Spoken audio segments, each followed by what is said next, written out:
Before I start, I want to ask you a question, and my question is this. When did you first encounter research about teaching, and what did you think of it? So just take a moment with the person sitting beside you, and if you need to move, do so. But just when did you first encounter research about teaching, and what did you think of it? I'm going to give you just a couple of minutes to talk about that with the person sitting beside you. Okay, if I can bring you back together again, please, now. Hopefully we'll have time to return to some of the things you were talking about if we've got time for questions at the end. For many media lecturers and teachers, their first engagement with teaching scholarship, I suspect, will come when you've enrolled on a postgraduate certificate, whether that's been a post-compulsory, compulsory sector, in-service, pre-service.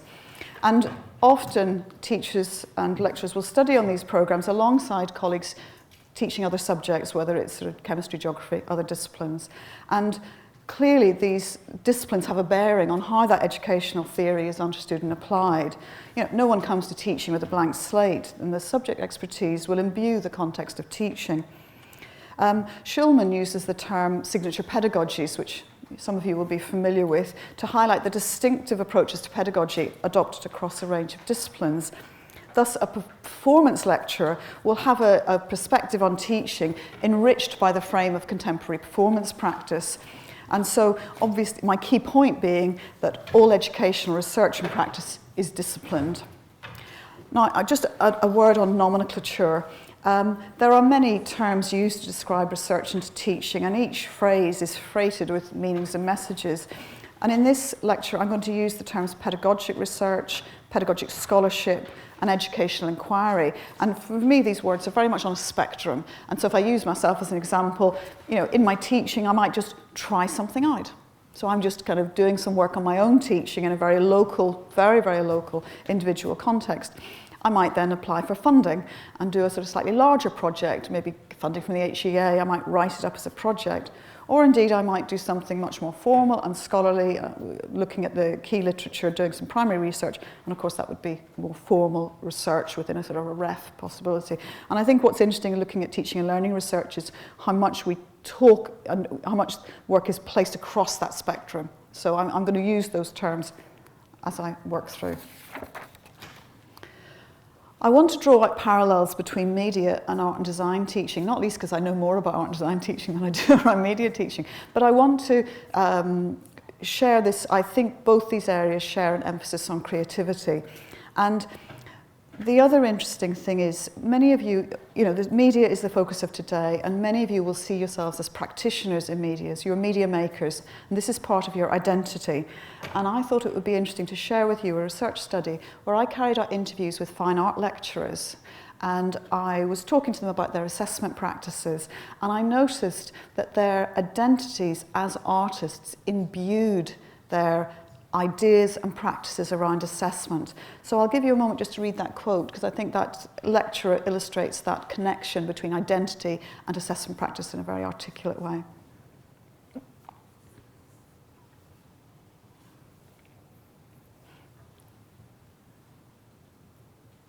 So these ideas of identity and practice being interconnected in relation to teaching are supported by work in the school sector. Hall carried out interviews with artist teachers in schools, and he cites Prentice, who describes new teachers in art and design as having their roots firmly embedded in their identity as an artist, a craftsperson, or a designer. And in an interview-based study with part-time lecturers at the University of the Arts London, Dr. Shreve noticed that being a practitioner was the key identity marker for part-time lecturers. Her study explores the extent to which creative practice lecturers view themselves as educators, and she noted that for some lecturers there was a degree of conflict between their identity as a practitioner, an arts practitioner, and their identity as an educator. To put it really simply, they were artists first and lecturers last. And these were part-time lecturers. This research finding was powerfully illustrated to me at a staff development event I attended some years ago, not at this university. And there was a media head of programme in attendance. So we were talking about pedagogic research across a sort of arts context. And he had done some very interesting pedagogic inquiry into his teaching practice. And halfway through the session, he had what one only can describe as a complete rant. And this rant was something along the lines of, I'm a media person. I'm not one of these pedagogy people. I'm a media person. If pedagogy is a club, count me out. Don't want to be part of it. And he didn't even like the word pedagogy. He found it alien and remote from his work. And what was striking for me in this moment was that I could see that this colleague saw teaching and learning research it was at odds with his media expertise and identity. And he appeared to be saying that if you became more interested in media teaching and learning, media pedagogy and the research in the area, that it would dilute his identity as a media practitioner. So this anecdote brings me on to my key argument. I wanted to convince, I don't think I succeeded, but I wanted to convince this media program leader and others like him that pedagogic research or educational inquiry can be part of the identity of a creative practitioner. It's not an oppositional identity. There can be synergy between educational and creative practice. Now, whilst I know that art, design and media are diverse and wide-ranging, for simplicity I'm going to slip into using the term creative practice as a way of kind of pulling those subject areas together. And I want to set out an argument about the synergies and connectivity between creative practice and educational practice. And in this section of the lecture, I'm going to draw very closely on work I've done in the chapter that Julian talked about a moment ago for a book that's aimed a reader for new lecturers in the arts. The chapters that we've written on is looking at new lecturers in art, design and media. So, I like my binaries, don't I? Making, teaching, teaching, making. The term creative practitioners draws attention to the agency of practice, the doing, the activity, the iterative nature of developing a body of work. And likewise, for Julie and I, teaching and inquiry into teaching are forms of practice. And what they have, I'm going ahead of myself, is they have a commitment to making. As Elkins eloquently explains in his fabulous and ironically titled book, Why Art Cannot Be Taught, and if you haven't read it, it's a go-to book, I absolutely love it. Making underpins practice. Thus, the making of work is central to understanding art's practice. Learning occurs in the production of the work. Or as Frayling puts it, playing with E.M. Foster's famous quote, "How can I tell what I think till I see what I make and do?" So, making is also at the heart of teaching. Creative practice lecturers are learner makers as well as creative makers. Thus, we might usefully view teaching as a curation of the learning space for students. Lecturers make the learning environment. Andrews and McDougall call this creation pedagogy, and it's already been alluded to in other sessions today. Like teaching, obviously, is multimodal. An effective teacher crafts the environment to foster learning. Nothing is taken for granted. This can relate to the room setup, the studio environment, the use of space, the equipment, the use of time, the whole sensory experience of the learning environment.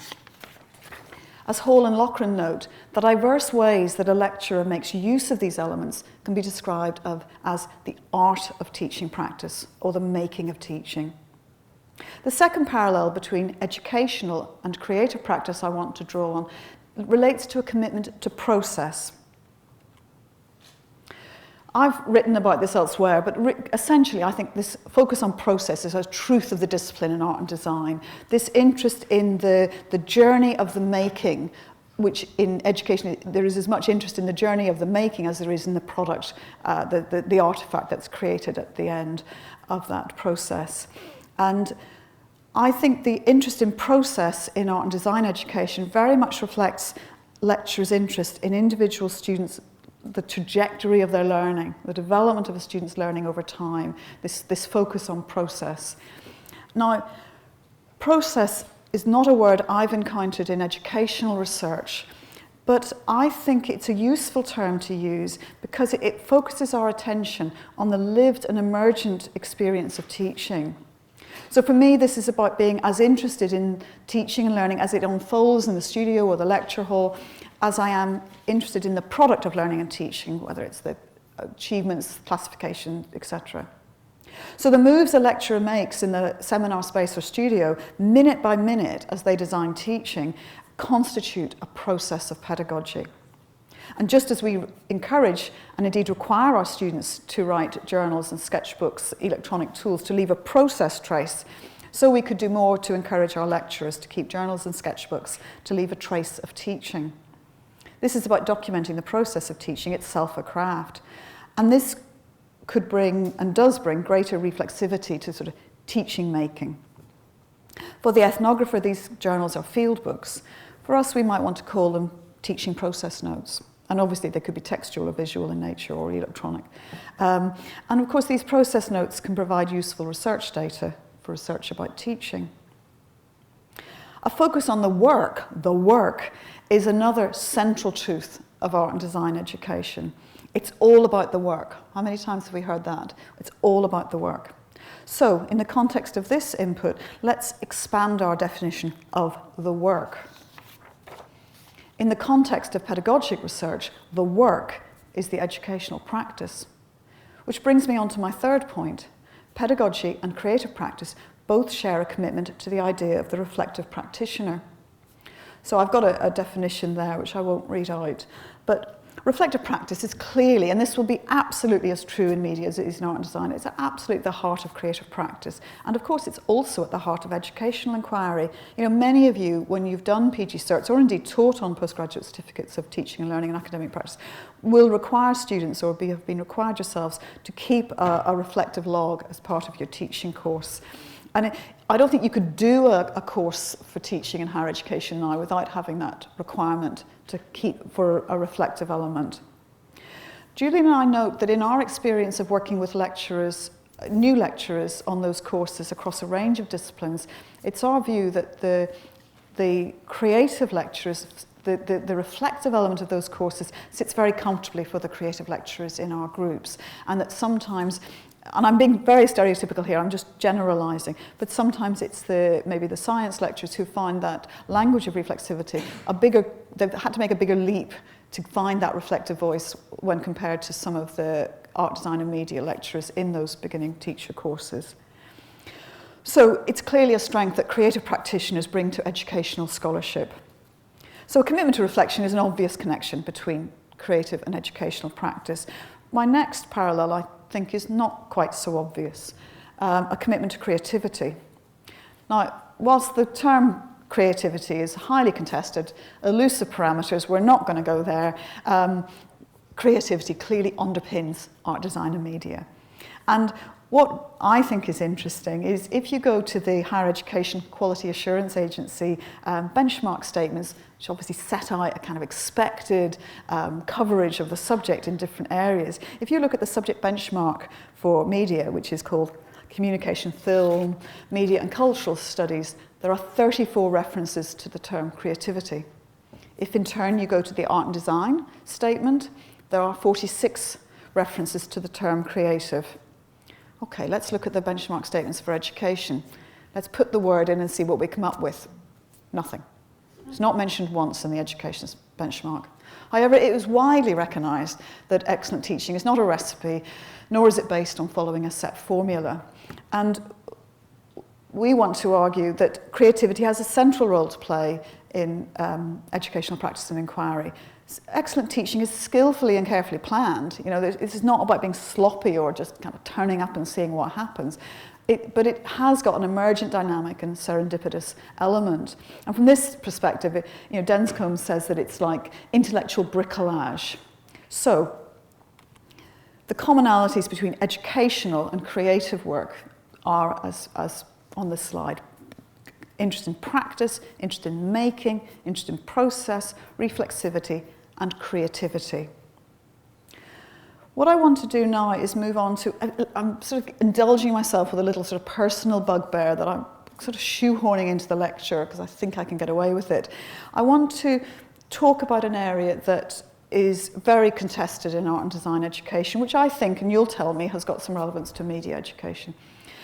Another anecdote, I attended a university open day not that long ago where the Deputy Vice-Chancellor had all the parents and the prospective students in a massive lecture hall and was introducing the university and the courses. And he said, for those of you who are academic, we have, and for those of you who are practical, and that was the word practical, we have, I don't need to tell you where the art and design courses ended up in that binary. This disconnect between the academic and the practical really troubles me, and I'll go further, it really pisses me off. Art and design practice is, for me, academic. You know, my definition of academic, it's big enough, it's a sort of big enough definition that I pull art and design into that definition. And a recent research project I did with Mance York and Bernadette Blair helped me explore this area further. Obviously, all students in higher education fill in the National Student Survey, and we've done research on this because in art and design art and design doesn't come out very well compared to some other disciplines in the National Student Survey. So we were sort of interviewing students about what they understood by the questions in the NSS to see if there were some disciplinary issues there informing how they responded to it. One of the questions in the NSS, I hope you're not as sad as me where you sort of pretty much know all the questions, but one of the questions is, the course is intellectually stimulating.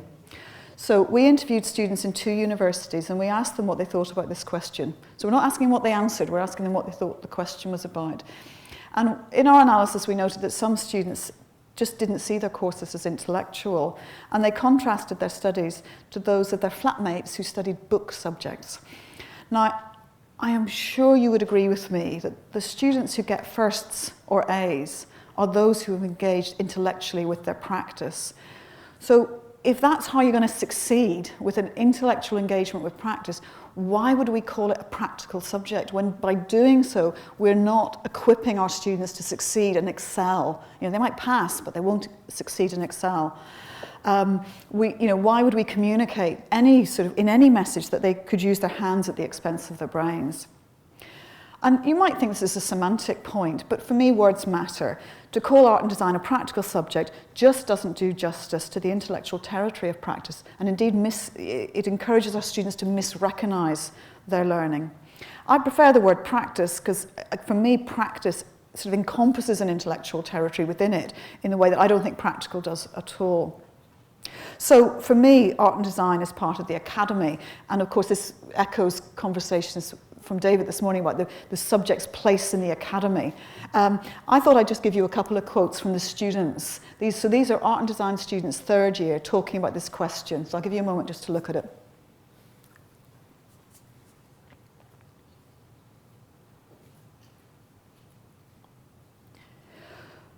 So either there is a lot of intellectual territory in these degrees and the students aren't recognizing it, or there is a problem with the curriculum and we need to address it. But clearly there's an issue here, and we need to look at the mismatch between the benchmark statements that promote the idea that there is absolute beautiful synergy between theory and practice in art and design education, and this linkage between practice and a more intellectual inquiry. The rhetoric just isn't good enough when we end up with quotes like this from students towards the end of their degree. So, in terms of a university sector that is in part centuries old, I guess I have to concede that art, design and media are new on the block, and that was very much discussed earlier today. And maybe it is just as simple as we're where psychology was 120 years ago. And if that's the case, then the words do matter, and the words we use to describe our courses and our practices are very important if we want to place our courses at the heart of the academy. So I'm just going to stop there for a moment and just basically get you to, I realised afterwards I've written that question in a very loaded way. There's sort of only one answer. But again, is there a commonality with that in relation to practical and academic divide in the way those courses are described in your university context in relation to media? So I'm just going to stop for a moment and just give you a chance with the person beside you just to discuss that point. Literally 2 minutes with the person beside you. Okay, if we just kind of move it on again, please. Thank you. So I'm going to move it on now to I've been looking at sort of parallels and synergies in relation to teaching practice and creative practice. Now I want to talk about research into arts and research into education. And this is about looking at opportunities for knowledge exchange. In recent years, there's been a welcome blurring of boundaries between artistic and educational scholarship, and there are two exchanges. The first exchange is between arts researchers who are increasingly using educational methodological approaches to research creative practice, and the second exchange is between educational researchers borrowing artistic approaches. So Weiss uses the term mash-up cultures to refer to new dialogues and connectivity between scholars working in arts and education practice. And research methods employed by creative practitioner researchers include, and have been widely cited at this conference, visual ethnographies, visual representation of data, aesthetic inquiry, and more. And these methodologies entwine making and the making of learning. Because art and the research data become the work. They are outcomes of the same processes. McDougall illustrates this when he reports in a study that explored the potential of video documentary making as a pedagogic tool for media students. Essentially, this was an ethnographic study, and the students making the documentary films in his studio were at the same time subjects, agents, objects, the data of the learning and the research. So the creative practices themselves are a form of research and scholarship. And the second exchange, where creative researchers draw on educational methods, the so-called pedagogic turn,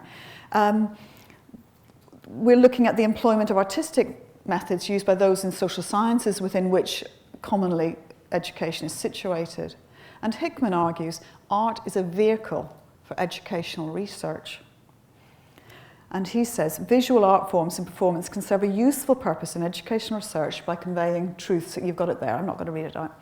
And he's arguing about the growing acceptance of arts-based inquiry within education.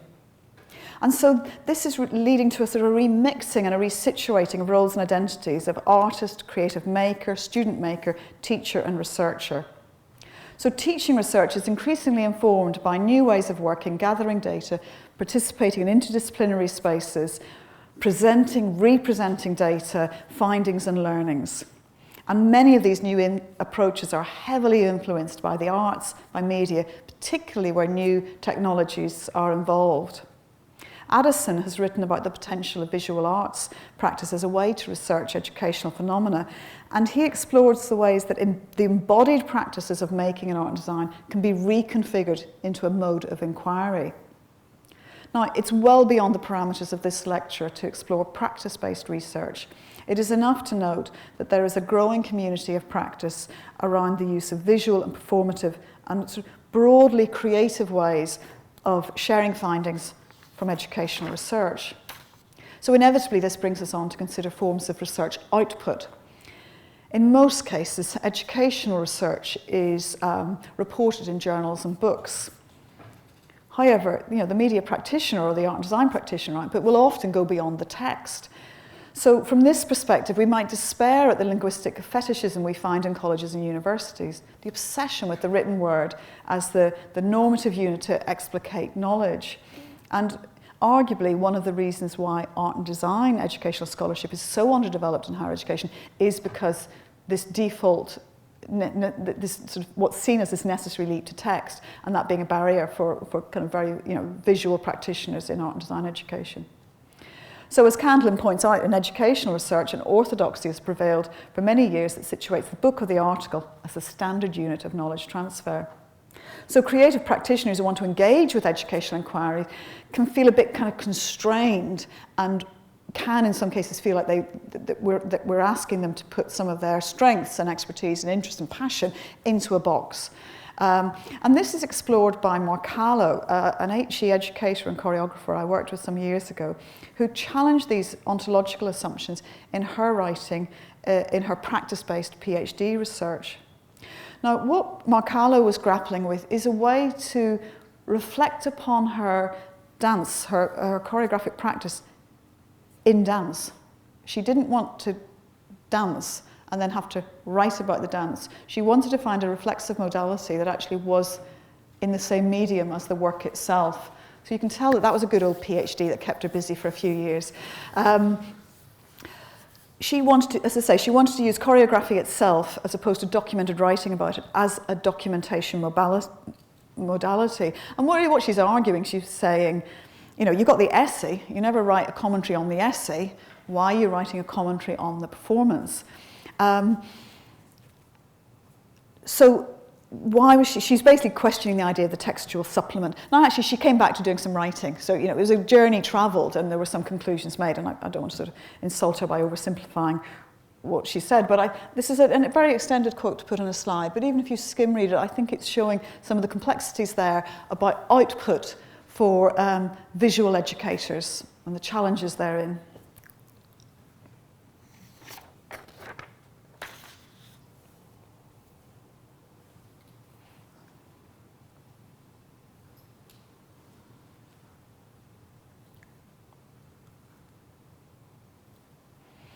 So in creative practice, there are diverse outputs that range from the ephemeral, the performance, to the recorded, a film, through to installations and artefacts. And what I'm interested in exploring further is to what extent can these outputs carry educational knowledge and scholarship. Usefully, Denson and Lincoln, some years ago now, it's quite an old text, collated examples where social science-based research was reported in the forms of poetry, creative writing, and other so-called, and I say so-called advisedly, unofficial texts.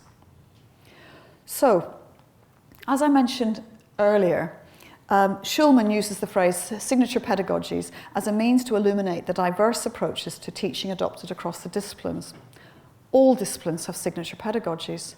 Fine art teaching looks and feels different to the teaching of physics. For Shulman, this is because the pedagogic approaches adopt carefully to preparing students for the profession ahead. So fine art teaching is sort of premised on getting the students to think like and be, strong emphasis on identity, on being an artist. And indeed, the teaching is premised on the idea of the student as a proto-artist. Similarly, media teaching will be encouraging students to think and be like a media practitioner. So, a question I'd like to explore with you is, do your approaches to teaching, and again, echoing David's point, I don't mean content here, I mean the actual teaching approach, the pedagogy, do those pedagogic approaches align well with the requirements of a career or future study in the field of media? And if the answer is yes, how well do we describe it? How well is it articulated? I'll give you one example where I think there is very good alignment between the pedagogic practices and the future requirements, and that would be in relation to the group work. Group work obviously is employed extensively across media, film, TV and drama, much more so than in art and design, as you partly would expect actually. Art and design uses group work projects much more infrequently. Some years ago I interviewed a group of media and drama students about their experiences of group work, and I thought, just to break things up, I'm just going to show a clip, and in this clip what the students are doing is they're talking about the benefits of group work, and I think they're very articulate about what the advantages of that pedagogic approach are for them as media drama. There's a range of students from different disciplines.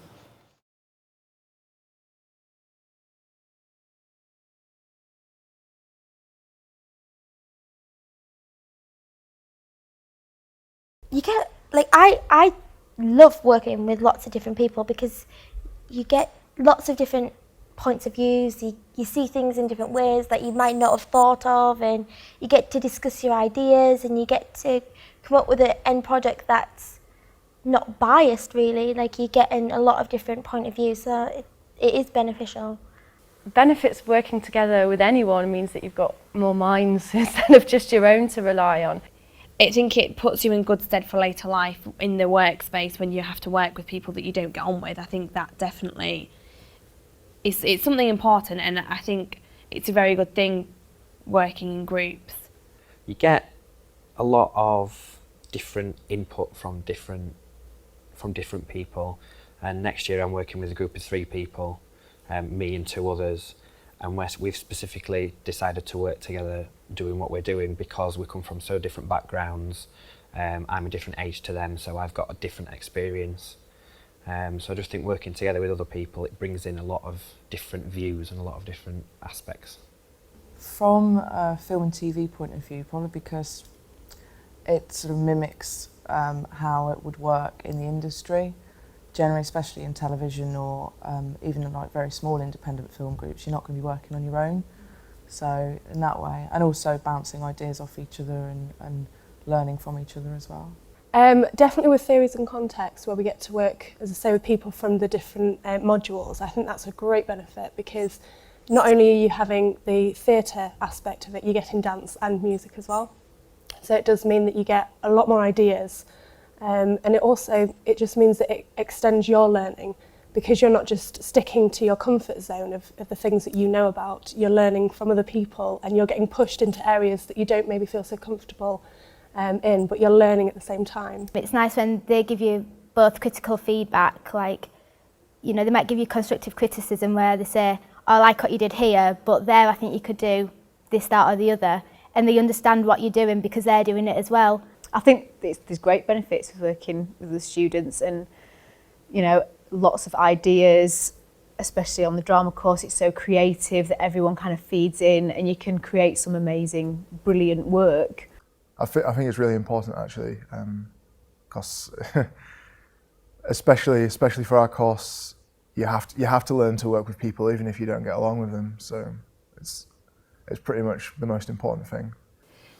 I think a lot of the time, if there's a kind of mutual respect there, it kind of helps your confidence as an individual within the group, but also kind of working amongst the others, that you kind of can do that and you can kind of invest something in it without worrying about the consequence of it. I think it encourages I think not in a really condescending way, but you become more mature. You learn how to deal with issues that you don't deal with when you're at college. You learn to work together with other people and not be selfish, and know that you can trust other people to do things within the group. Discovering new ways of thinking, because to me that's what university is. It's a way to open your mind, and like everybody has their own personality, everybody has their own ideas and their own way they think, and while that's absolutely fantastic, you need to be an open person. Getting to know people, obviously, in first year, it's good, because you get to know everybody inside out, because you have to work so closely together all the time. The mix of different styles working together, and like people said, oh, I've done this when I've not done it, or I've done this and they've not done it.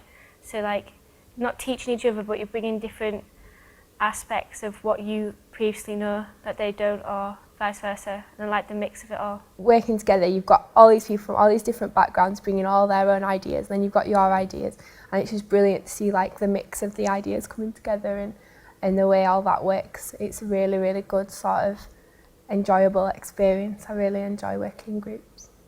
That you bring different ideas and thoughts and feelings to a piece, that if you'd like one topic, say if you enjoy doing stuff about war, like doing research and stuff and performances, but then someone in your group had a totally different idea, you could like take your piece and their ideas and put them together, and it sort of comes up with like a montage of everything, what everyone likes, and not just yours. Creative practice is concerned with making, and so is education. And such a duality of making sees the lecturers at once teaching making and fashioning an effective learning environment for the students. Thus we might conceive of learner makers as well as creative makers. And it is in this way, as a community of learner makers, we are making teaching work. Thank you.